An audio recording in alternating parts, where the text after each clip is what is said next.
പ്രിയ സജ്ജനങ്ങളെ, സദനമസ്കാരം. ഏകാത്മതാ സ്തോത്ര പഠനത്തിൽ നമുക്ക് ഇന്ന് ചിന്തിക്കേണ്ടത് വസിഷ്ഠനെ കുറിച്ചാണ്. ഹനുമാൻ ജനകോ വ്യാസോ വസിഷ്ഠശുകോ ബലി. വസിഷ്ഠ മഹർഷി ബ്രഹ്മാവിന് സൃഷ്ടിയുടെ ആരംഭകാലത്ത് തന്നെ ജനിച്ച 10 മക്കളിൽ ഒരാളാണ് വസിഷ്ഠൻ. ഭാരതത്തിൻ്റെ ആധ്യാത്മിക ചരിത്രത്തിൽ ഏറ്റവും മഹാന്മാരായ ഋഷിമാരിൽ ഒരാളായി വസിഷ്ഠ മഹർഷിയെ കണക്കാക്കുന്നു. ഋഗ്വേദത്തിലും മന്ത്രങ്ങളുടെ ദൃഷ്ടാവായി വസിഷ്ഠനെ കാണാം. സൂര്യവംശത്തിൻ്റെ കുലഗുരുവാകാൻ ബ്രഹ്മാവ് ആവശ്യപ്പെട്ടപ്പോൾ തനിക്ക് തപസ്സു ചെയ്ത് ഭഗവത് സാക്ഷാത്കാരം നേടാനാണ് ആഗ്രഹമെന്നും രാജപുരോഹിതനാകുവാൻ ഇഷ്ടമല്ലെന്നും മറുപടി നൽകി. സൂര്യവംശത്തിൽ രാമൻ അവതരിക്കുമെന്നറിഞ്ഞതോടെ ആ വംശത്തിൻ്റെ കുലഗുരുവാകാൻ അദ്ദേഹം സമ്മതിക്കുകയും ചെയ്തു. കശ്യപ മഹർഷിയുടെ പുത്രിയായ അരുന്ധതിയെയാണ് വസിഷ്ഠൻ വിവാഹം കഴിച്ചത്. അവർ ആദർശ ദമ്പതികളായിട്ട് അറിയപ്പെടുന്നു. ഇവർക്ക് ശക്തിയടക്കം 100 പുത്രന്മാരുണ്ടായി. ഇവിടെയാണ് വസിഷ്ഠ മഹർഷിയുടെ 100 പുത്രന്മാരെയും വിശ്വാമിത്രൻ്റെ രാക്ഷസൻ വിശ്വാമിത്രൻ സൃഷ്ടിച്ച അസുരൻ കൊന്നുകളഞ്ഞു. വിശ്വാമിത്രനും വസിഷ്ഠ മഹർഷിയും തമ്മിൽ ഒരു പ്രശ്നമുണ്ടായി. വിശ്വാമിത്രൻ രാജാവായിരുന്നു. അദ്ദേഹം ഒരിക്കൽ പരിവാരസമേതം നായാട്ടിന് കാട്ടിലെത്തി. വഴിതെറ്റി കാട്ടിലേക്ക് അലയുമ്പോൾ വസിഷ്ഠ മഹർഷിയുടെ ആശ്രമത്തിലെത്തുകയും അദ്ദേഹത്തിനും പരിവാരങ്ങൾക്കും വളരെ വേഗം തന്നെ മഹർഷി ഭക്ഷണം പാകം ചെയ്തു കൊടുക്കുകയും ചെയ്തു. അന്ന് രാത്രി അവിടെ തങ്ങിയ വിശ്വാമിത്രന് സംശയമായി, എവിടുന്നാണ് ഇത്രയും ആളുകൾക്ക് ഇത്രയും വിഭവ സമൃദ്ധമായ സദ്യ ഒരുക്കുവാൻ ഇദ്ദേഹത്തിന് കഴിഞ്ഞത് ഈ കാട്ടിൽ? അങ്ങനെ അദ്ദേഹം ആശ്രമത്തിൻ്റെ പിറകിൽ ചെന്നപ്പോൾ അവിടെ ഒരു പശുവിനെ കണ്ടു. ഈ സമയത്ത് വസിഷ്ഠ മഹർഷി ഉണരുകയും അദ്ദേഹം പറഞ്ഞു, ഇത് ഇന്ദ്രൻ എനിക്ക് സമ്മാനമായി നൽകിയ നന്ദിനി കാമധേനുവാണ്, ആയതിനാൽ അവൾ എന്താവശ്യപ്പെട്ടാലും നമുക്ക് നൽകുമെന്ന് പറഞ്ഞു. അപ്പം ഈ പശുവിനെ എനിക്ക് വേണമെന്നായി വിശ്വാമിത്രൻ. വസിഷ്ഠൻ പറഞ്ഞു, എനിക്ക് സമ്മാനമായി നൽകിയതാണ്, തരാൻ പറ്റില്ല എന്ന്. അങ്ങനെ വസിഷ്ഠ മഹർഷിയോട് കോപിച്ച് അദ്ദേഹം യുദ്ധത്തിനൊരുങ്ങി നന്ദിനിയെ ബലമായി കൊണ്ടുപോകുവാൻ പരിശ്രമിച്ചപ്പോൾ നന്ദിനിയുടെ ശരീരത്തിൽ നിന്നും ആയിരക്കണക്കിന് സൈനികന്മാർ ഇറങ്ങി വന്ന് വിശ്വാമിത്രൻ്റെ സൈന്യത്തെ അമ്പേ പരാജയപ്പെടുത്തുകയും വിശ്വാമിത്രന് നല്ല തോൽവി ഉണ്ടാവുകയും മുറിവുകൾ പറ്റുകയും ചെയ്തു. ഇതോടുകൂടി വിശ്വാമിത്രന് മനസ്സിലായി, രാജശക്തിയേക്കാൾ തപസ്സിൻ്റെ ശക്തിക്കാണ് ബലം.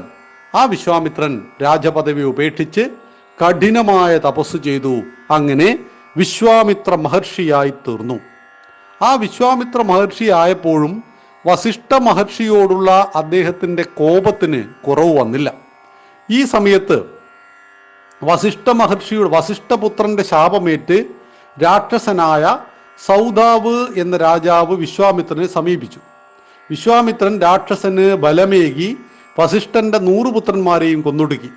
എന്നാൽ വസിഷ്ഠ മഹർഷി പ്രതികാരത്തിന് ഒരുങ്ങിയില്ല. മാത്രമല്ല, വിശ്വാമിത്രൻ ബ്രഹ്മർഷിപദം നേടിയപ്പോൾ വസിഷ്ഠൻ അദ്ദേഹത്തെ ആദരിക്കുകയും ചെയ്തു. അദ്ദേഹത്തിൻ്റെ പത്നി അരുന്ധതിയുടെ കഥയും ഇങ്ങനെയാണ്. പൂർവജന്മത്തിൽ ദേവസ്ത്രീയായിരുന്നു അരുന്ധതി. അതീവ സുന്ദരി. ജനിച്ച ഉടനെ അവൾ യുവതിയായി.